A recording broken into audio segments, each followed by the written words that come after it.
Good morning. How is everybody this morning? Oh, Facebook. Oh, Facebook every time is like new. All right, let's see. How's it going? I have to scroll down to see comments. Good morning, good morning.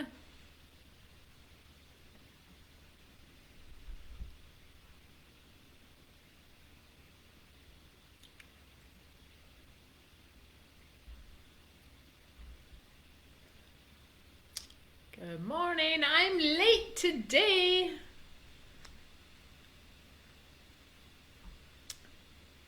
How are you guys? Say hi so I know, like type in hello so I know that this is working good. It's kind of paused on my side. So I just want to make sure we're all good before we get started. We got fun stuff to talk about today.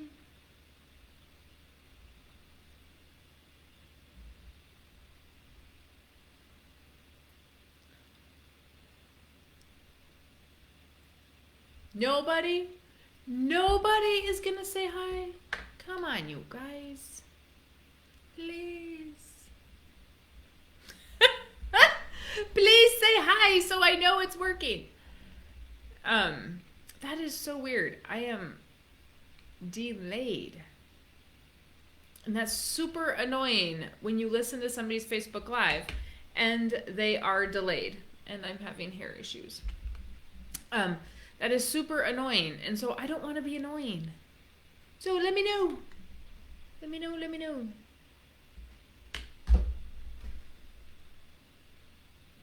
Hey, Annette. Hi, Jeff. Okay, thanks, guys. I appreciate it. Now at least I know it's not annoying. And my computer's running, and I don't know what's slowing it down. How is it in your neck of the woods here?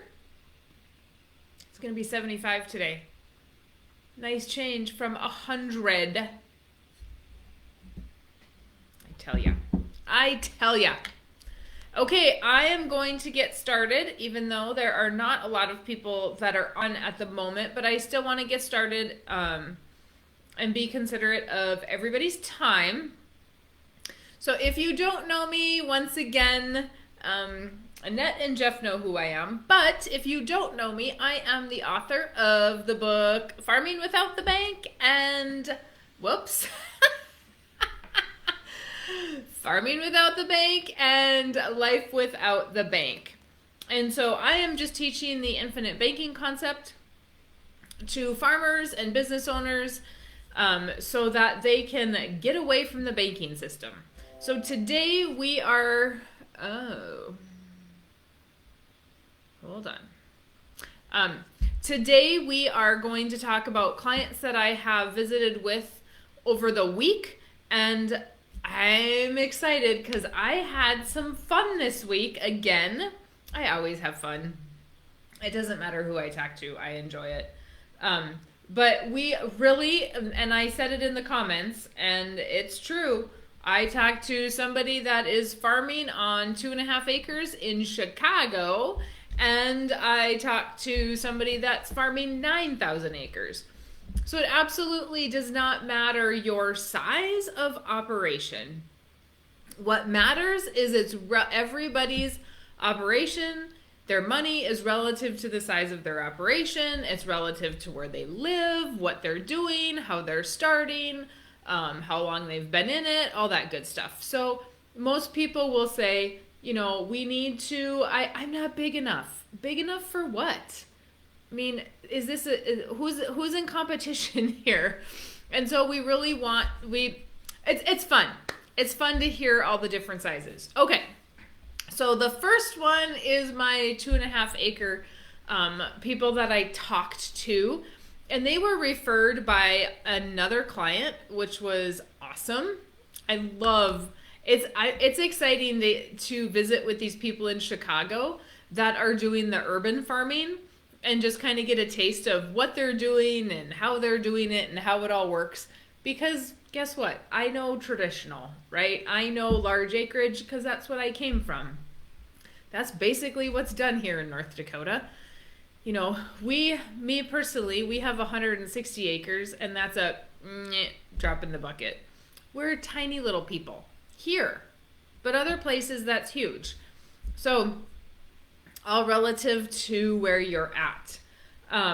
These two, they are working off the farm, but they bought this 2.5 acres, and it was pretty much raw land. It had a house on it, but they did not have anything else, and they have planted tons of stuff, and they did that in 2020. So they've got plums and peaches and pears and all kinds of, you know, they call it an orchard, all kinds of fruits and vegetables. They are also doing raised garden beds.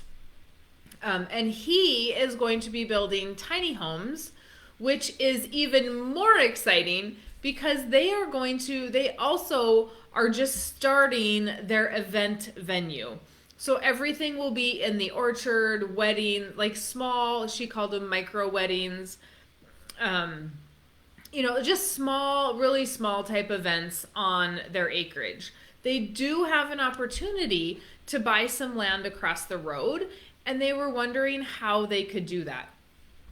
So we really went over some strategies as far as them making sure that they are getting, like, can they do a for sale by owner? And the people that are living there said they will owner finance them for 50% of it. Well, they don't have the other 50%. I mean, we're looking at 6 figures. And so I said, well, why wouldn't they owner finance you all of it? They're only 65. They could very easily live another 30 years. Guaranteed pension. They will double their money. Also, if they default, they get the land back. Unless they need that down payment, why go there? We don't really need to. See if they are willing to owner finance a longer term. A lot of people do not understand how much money they will make off of interest if they do a longer term note, if they don't require the down payment. So something to think about when you are talking to a landowner, show them the numbers. And you can run an amortization schedule anywhere, but show them the numbers so that they can, you know, see what they're going to make long term, why it would benefit them to sell longer and not take all that money up front and pay capital gains on it. They do have a lot of debt, and they do have some credit issues that need to get taken care of before we can start anything on this side. So we're going to have to wait, but we gave them a lot of ideas. The tiny house thing was super exciting to me just because of the fact that they want to have like more event venue type stuff or something across the road from them. And, you know, you guys heard me a few weeks ago talk about a lady that I had talked to that they have a tiny house and they put a glass roof on it, and people are staying there from the city, laying in bed at night so that they can see the stars. Pretty cool idea. And this guy wants to build tiny houses. So I'm like, why don't you build tiny houses, and then, you know, people want to spend some time in them so that they know if they want to buy one. So he'll be able to do a VRBO thing to see if people will be able to buy it. He will be able to build them and sell them to other farmers and ranchers who want to do some kind of ag tourism on their land. It is a thing. It is a real thing that we don't see usually in the Midwest, but we are seeing it in areas that are closer to these larger metropolitan areas. Just because people are willing, they want to get out of town. That's like that started in like 2020. I mean, maybe before then, but we've had this huge surge to get rural and get out of town. And some people don't want to necessarily live there, or they want to just try it out and see. So there's a lot of opportunity for him to get into many markets with tiny homes. So that was super, super exciting as well. Let me see what else we got here.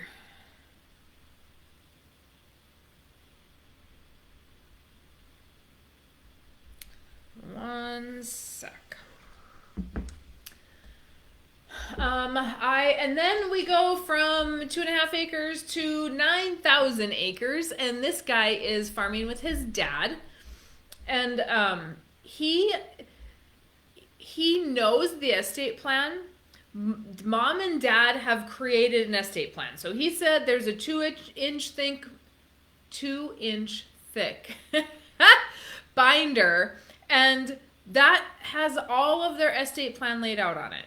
Okay? But he's never seen it. He's never asked about it. He didn't feel comfortable doing that. And you know what?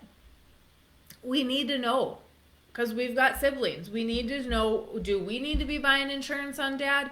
Does he have enough on himself? One of their landlords or something is a estate planner, and that's fantastic. But we all know, if you've listened to me long enough, I don't always trust the estate planners to understand what they're doing on the life insurance side.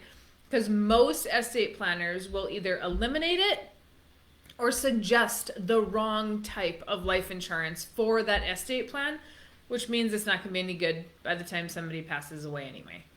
And so that was nice talking to them. So he really needs to find out what's going on with mom and dad, and then, or what's going on. Do they have any kind of life insurance? What does that estate plan say? And then talk about, what do we want to do on them? Do we want to do something on him and his wife? Do we want to do something on dad? Where do we want to put those dollars? The other thing is he clearly is the one that does the majority of the finance in that household. And every household has one. It is normal. One person does the finance. And so his wife really popped up and started talking more towards the end of the meeting. And I really, there were some things that she didn't quite get. And I really came down to just the kind of the basic level, even of what is cash value. Because she needs to understand. And so it doesn't matter if it's her or in somebody else's relationship, the husband, because a lot of times it's the husband. So I don't care who's the one that's not active on the finance side, needs to understand that they need to be active on the finance side enough to really know what's going on. Because when somebody passes away, the last thing that you want to do is not have any clue of what's going on. And I have a client that is in his 70s, and he said, I knew nothing when my wife passed away. He said, I hadn't ever gotten the mail. He said, I didn't know how to pay a bill. I never paid one. She took care of everything. And so he is still learning about what needs to be paid and when does it need to be paid and all that good stuff. So, it's really, he said, if I had to give advice to young people today, pay attention to what's going on with your finances. And now that's coming from a guy I'm pretty sure he's 100% German. And he is full of BS. He's so fun to talk to. But it's like a BS session every single time we visit. And we just like to pick on each other and go back and forth. But coming from that guy that's never really serious and ends every conversation with a joke about women, he is the guy that says, you need to pay attention. So even on that side, a lot of what they're doing in their operation, which I found kind of cool, I don't see this very often, is the son has the land, but he's leasing the land back to the partnership or back to one of the corporations, because they have quite a few corporations set up. They have a partnership set up. Everything flows from here up to here. So they're doing everything absolutely correct, which is awesome. But they He bought the land and he doesn't have his own operating. Everything runs through the corporation. I don't know that I've ever seen that.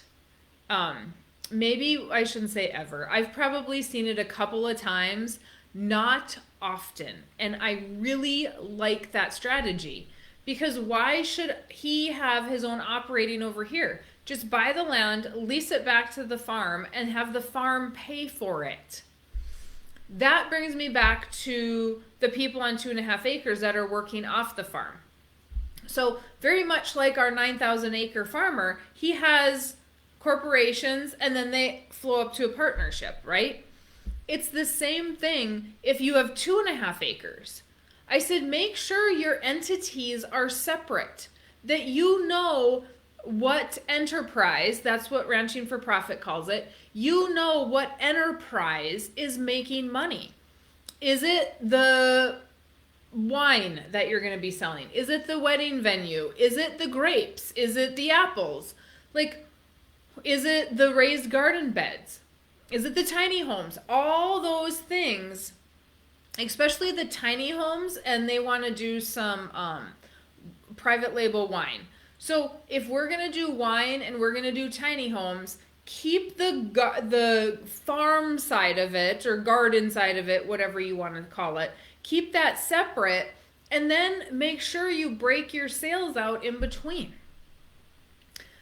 We don't get to 9,000 acres because we don't pay attention to our finances, right? So they're at 9,000 acres and they've got everything broke out accordingly. We do the same thing if it's 2.5 acres. Make sure you know where all of your money is going, and so we can do everything correctly. The other thing is we don't want off the farm income to be paying for the farm forever, or we're never going to be able to farm full time. So the farm needs to have the book separate so we know if it's making money, so we can quit our off the farm job. Okay. Let me see if you guys have any comments here. Hey, Jim. Well, thanks for tuning in while you're milking. Hey, Tyler. Oh, that's fantastic. Was Gabe in your neck of the woods, or were you in my neck of the woods and you did not say hey? Gabe doesn't maybe know that he's actually my neighbor. I am right across the fence from his son Paul, but you know, it's crazy. I don't even get to ever see Gabe because he doesn't come our way, and he's traveling all the time. Okay, next guy has. This couple they both have really good off the farm jobs, like really good off the farm jobs. And they started hydroponics, a 13,000 square foot hydroponics facility, which was super interesting to learn about because I didn't know anything about them. And so it was super fun to hear about how everything grows and the water recirculates and all that good stuff. Do they need lights? Do they not need lights? Is it like growing, hemp and marijuana? What is it? Because I've learned about that too. So that was fun to hear about. Anyway, he owns the land and the hydroponics with his brother. Okay. Nobody has insurance. The husband and wife don't have insurance. They don't have insurance on the brother. And I'm like, okay, so what happens if something happens to him? Do you have to buy out his wife? What happens if something happens to you? Does he have to buy out your wife? And his wife said, I don't want anything to do with this hydroponics. I would want to be bought out. All right, then we need to have some buy-sell insurance on each other so that even if it's term, at this point, so that if something happens, we don't have to be coming up with money. I was listening to a podcast this week, and in the podcast, the guy was talking about how they were doing ag tourism for the last 24 years or something like that until 2020. And they had to keep the ranch going because the cousin died in a plane crash, and they needed to buy out the spouse, I would assume. So they had to, pay his family back. Well, they didn't have life insurance on each other, obviously. If they did, probably not enough. But they were saying how stressful that was to be constantly working, and they didn't even realize it until COVID hit, and then they couldn't do agritourism anymore and realized, oh my gosh, we're exhausted. We are exhausted. That is not necessary if we plan.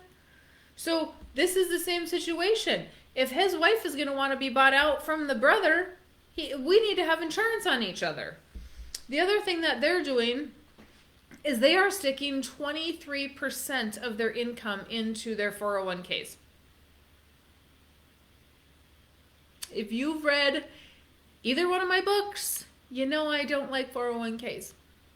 And so if you want to do that, that's great. But 23%, and that's all they knew until they read my book, right? But 23%, that's all going to come to them taxable. If the hydroponics actually starts to make money, that now what? Now we have the farm income. We don't need the 401ks and IRAs, but at 72, the government's going to say, oh, you better take it. One thing that's nice for these two is that she is 7 years younger than him. So he will be 72 a lot sooner than she will. So their double up time of having to take money out of both of their IRAs is not going to be quite as hurtful, because they won't have to take them necessarily at the same time, if that makes sense. But 23%, could we be doing something with that money that's creating cash flow? So because they said where they work, they both work for the same operation, but they said where they work, people just get fired. Like, for no apparent reason, you get offered early retirement or you get fired. Big, huge national company. And that happens. I have clients in that situation with other companies that they're in IT, and these guys are in an IT job as well. But it seems like if you're in IT, you kind of have to be worried about your job the older you get, because they kind of want to get rid of you, the way it sounds. I don't know. That's just what I've come across with a couple clients I have in that world. And so, for them, yes, they could commit to a huge premium.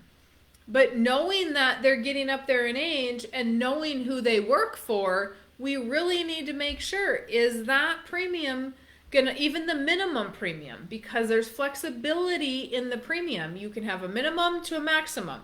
Can they still sustain that minimum premium? And for more of that information, that is next week's podcast. That is not today's podcast, but that will be next week.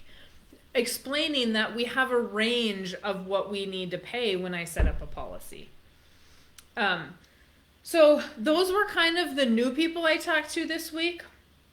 I had one cancellation, but the rest of all my meetings were people I have already submitted through underwriting, and now we're just issuing policies.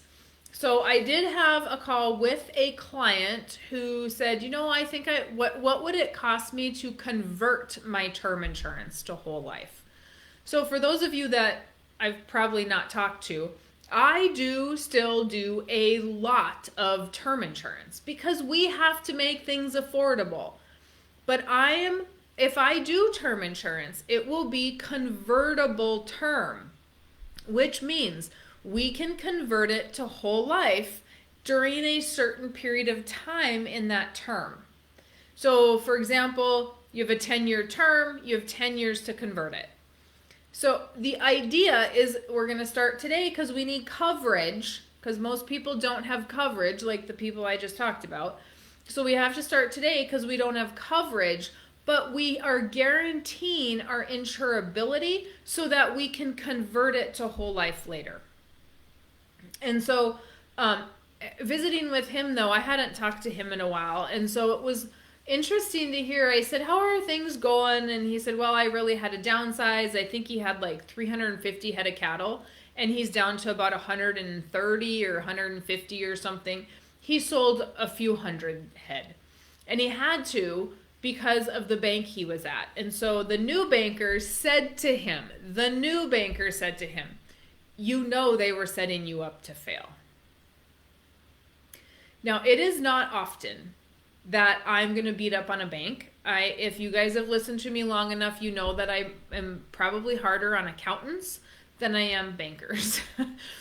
Because the bankers are, not every bank is corrupt. We still use them. They're great for plan B. We can leverage our dollar. There's opportunity there. But there are also those banks that are corrupt. And obviously this was one of them. Or you have small town banks and you're not one of the good old boys, and so we don't want to see you succeed. In fact, we want to see you fail so we can grab your land. Not cool. And it's not cool when another banker calls out another bank. I don't hear that happen very often. A lot of times the banks are a little bit like doctors, and they won't say anything bad about each other because guess what? We do bank hopping, right? And so if I work at this bank, pretty soon I'm at that bank. And, it's once you're in the banking world, it seems like you just kind of float from bank to bank, whoever's going to pay more. So that was very sad to hear. But he's still kicking. I love it. He is still kicking. And he'll come back. I also revisited with a client that I talked to a year ago, and this is super exciting. We had a super fun conversation. So a year ago, they had quite a bit of debt. And so I don't know if I suggested it or they came across it, whatever happened. They went to the Ranching for Profit school. And I don't know that there is such a thing for farmers. I do know that Ranching for Profit does not necessarily go over anything for farming, is what I've been told. But they went to Ranching for Profit, and then they didn't just go to Ranching for Profit. They applied everything that they learned. Now, I have a lot of people that I've talked to that have gone through Ranching for Profit, and they still don't have any money. Because they don't apply what they learn. They don't come home and actually sit behind the desk and look at the numbers. These two sold equipment, are not doing enterprises that no longer make them money. I think one of them was haying. They are no longer haying because it's not making them any money. They had sold the equipment to do it, I believe. They paid off $500,000 of debt in the last year. Paid off $500,000 of debt. They are planting some cover crops. They're going to have at least 6 figures, a little more than 6 figures of income coming in from the crops that they planted. They just don't have, and they bought some land. But now they have cash flow because what they're doing is way different than what they were doing. So you can go to Ranching for Profit. You can go to any kind of, I know K-State and Texas A&M have programs for farmers, from what I understand. Even maybe Iowa State has a program for farmers in like the state of North Dakota here, North Dakota, Minnesota, Montana. I know that they have like the adult farm management program that helps farmers manage everything. Now, I don't find that beneficial. I have lots of people that do that. They know their numbers, but they don't understand enterprises. They don't understand how to break it all out. But I do know that I think K-State has one that does, and Texas A&M, I believe, does. But when you are breaking your enterprises, if you are a farmer, what is your enterprise, right? Are you... What we have land, if we have, let's just use my 9,000 acre farmer. If we have 9,000 acres, each piece of ground is going to be an enterprise, in my opinion. And the reason I say that is because I have had many farmers say to me, I leased that ground or I bought that ground and it's crappy ground and it's not producing. It's not paying for itself. Well, then if that section or that ground is its own enterprise, if it's not paying for itself, why do we keep farming it? just so that somebody else can pay for it. It's like a big chain store. Like, let's use Dick's Sporting Goods, for example. They suck. They are no Scheels outdoors by any stretch of the imagination. And so there's like four cars in the parking lot at our Dick's. How do they keep the lights on? Because some other Dick's Sporting Goods is supporting it. That's what you're doing with your enterprises. That's what you're doing if you work off the farm, and that supports the farm. It's got to support itself. Why are we farming stuff that's not making money? Why are we cutting hay and haying if it's not making us money? Can we just hire somebody to do it for a fraction of the cost? So it was super fun to talk to them, because now they know exactly where they're at. They're paying attention to their numbers, and they applied what they learned. No different than farming without the bank. No different than life without the bank, right? If you come and see me and you don't apply what you learned, we're not going to get anywhere. So it needs to be applied. Let me see. I wanted to see if I had something else on them. Nope.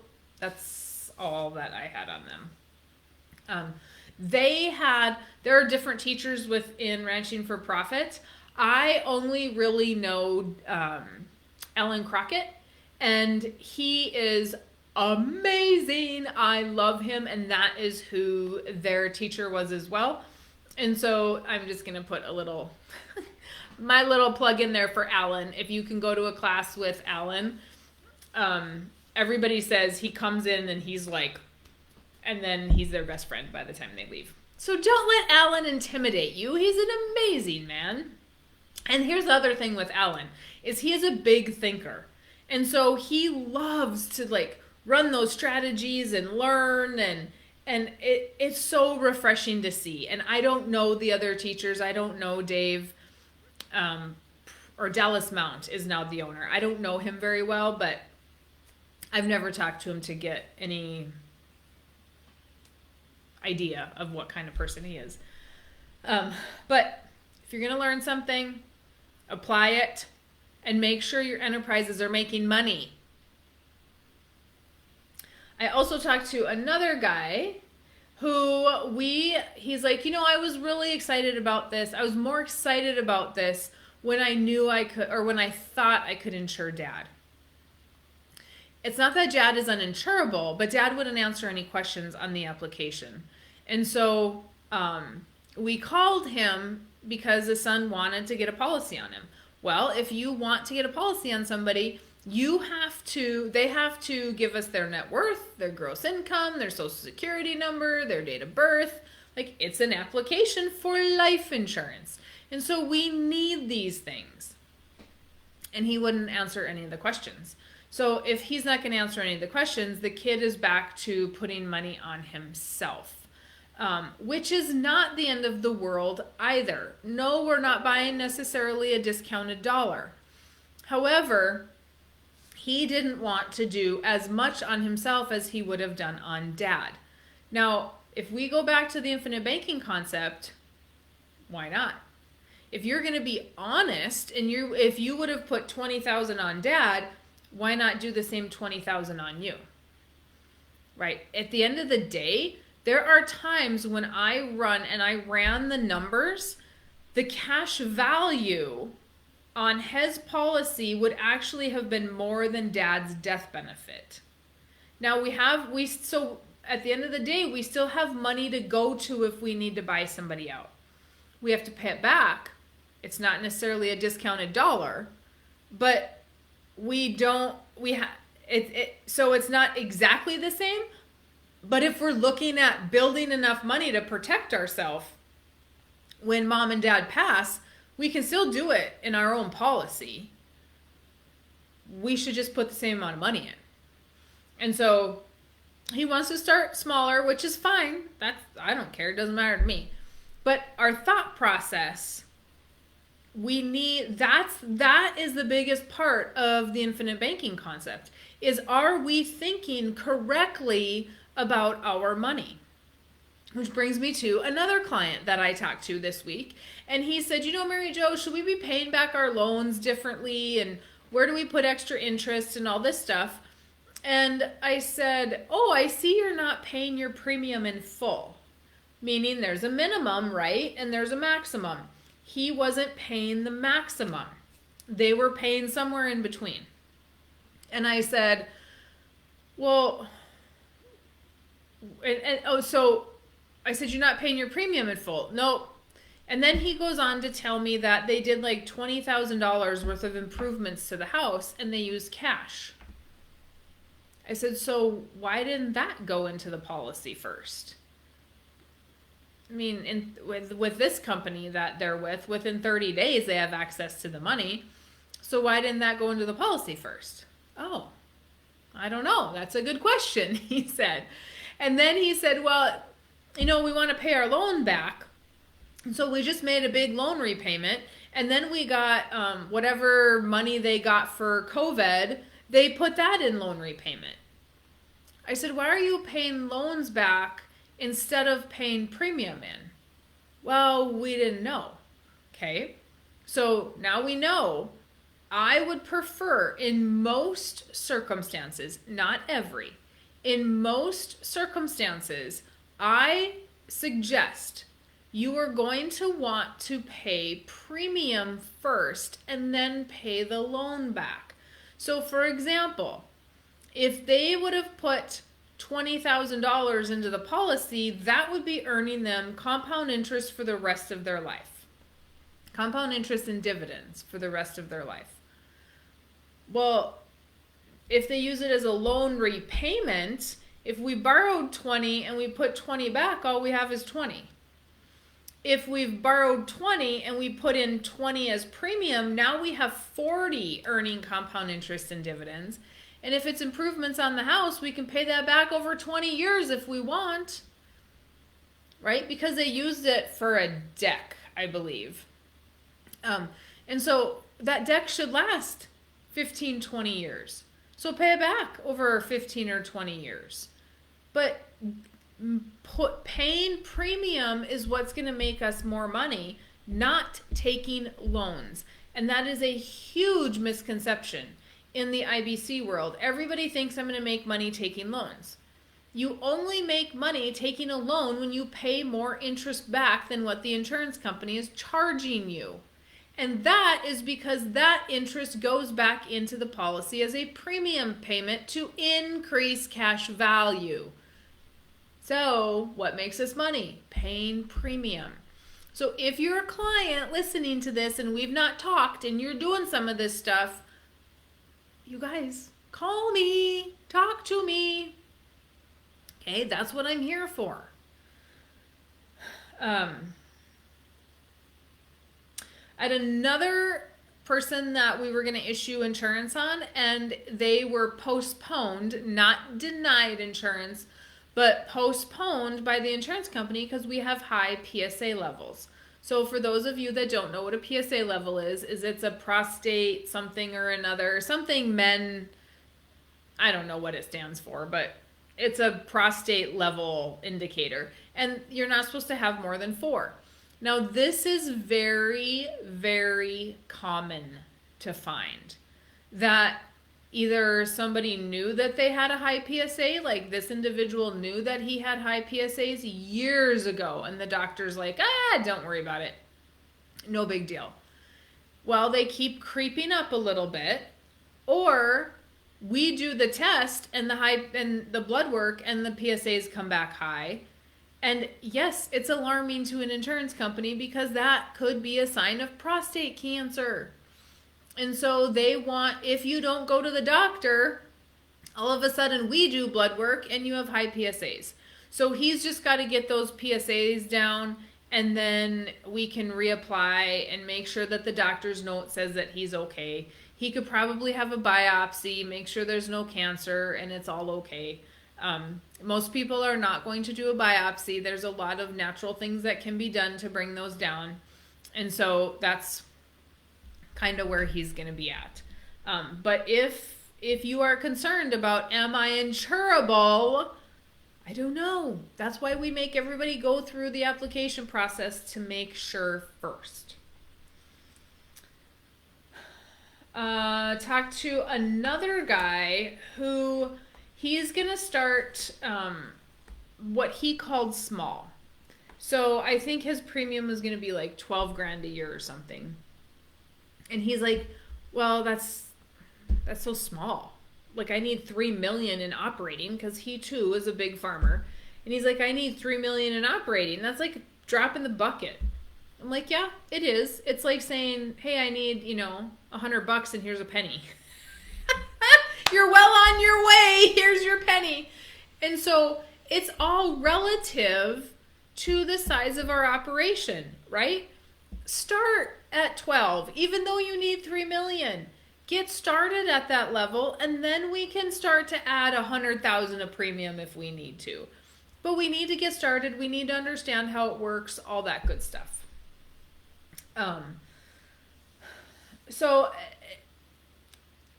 the moral of that story is don't think that you need to go big or go home. Don't think that if you have a large operation, oh, well, I need $3 million. There's no point in me starting this because I can't have 3 million today. Well, guess what?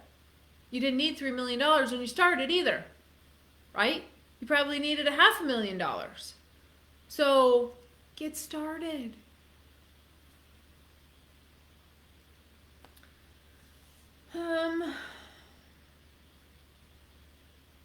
That's it. I covered them all. I don't have any more. Let me see what you guys got for questions. Oh, yes, that's awesome, Tyler. Glad you got to learn from him. He is a smart cookie. Good morning, Tom. Good morning, Nicole. Louisiana. Hot and muggy today, I'm guessing. I talked to somebody in Louisiana not so long ago, and they said it was very humid. Arkansas too. Talked to somebody in Arkansas, and they also said it was very humid. Okay, as usual, if you have not gotten Farming Without the Bank or Life Without the Bank, you are going to want to do that. I have talked about the infinite banking concept through this whole entire live. That comes from Nelson Nash's book, Becoming Your Own Banker. So you can get these in a bundle. You can get one of each with Nelson's, or you can get all three of them in a bundle if you go to farmingwithoutthebank.com or if you go to withoutthebank.com. Either way, it doesn't matter. You can get them in a bundle. So go ahead, get those ordered if you have not.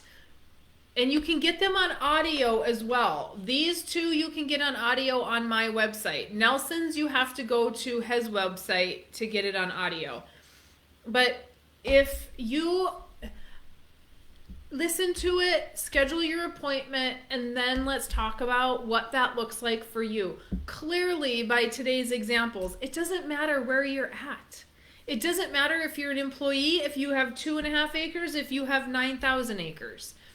It absolutely doesn't matter. But if you're going to be putting a ton of money into 401ks, if we're not going to be looking at enterprises, if we're not planning, this is one other thing that I went over with a client, is he said, or some people, I talked to some people this week, some other people this week that I had talked to in January. And he said, well, should my son have insurance on me? And I said, well, if you do your estate planning correctly, he doesn't need to buy insurance on you. The problem is I'm having to sell insurance on mom and dad to the kids because mom and dad aren't planning. So if we're going to plan, we shouldn't need to have the kids buy insurance on us. We can do it ourselves. The other thing with that couple is they're paying cash for their kids' college. That's fine if your kids are going to pay you back, but that money is lost forever. So noble, very noble, but what's it costing you? Paying cash for kids' college, a whole entire chapter in this book. Do you want to pay cash? If you do, put it in the policy, borrow against the policy, pay for the kids' college, and then have them pay you back. And it shouldn't matter what you charge them for an interest rate. I don't care if you want to charge them 10%. Because guess what? It goes back into your policy, it buys more death benefit, and who is going to be the beneficiary at the end of the day? Them. They will get it back. They can either pay it to, I don't know who does student loans now. Fannie Mae used to. They can either pay it to the student loan lender, or they can pay it back to you and have some flexibility. Don't be paying cash for your kids' college unless it's coming out of the policy first. Okay, that's all I got today. Let me know if you guys have any other questions, and I would be happy to answer those. Oh, Nicole, that's exciting. I might tell you just to use it. Chances are we're not going to cancel it unless it's some crappy policy. But that is super exciting. It's like found riches. Right, Nicole? Like, oh, money I didn't know I had. That's what happens to a lot of people. Okay, you guys, message me, schedule your appointment if you've read the book. You get emails with a link to my calendar. Otherwise, let me know and I can send you a link. And we'll talk to you. Have a good week. We will talk to you next week. Hopefully, I am going to Laramie, Wyoming. I will be gone for 3 days. So I will see how everything goes on the way back if there's a live next week. But for the most part, see you next week. Have a good one.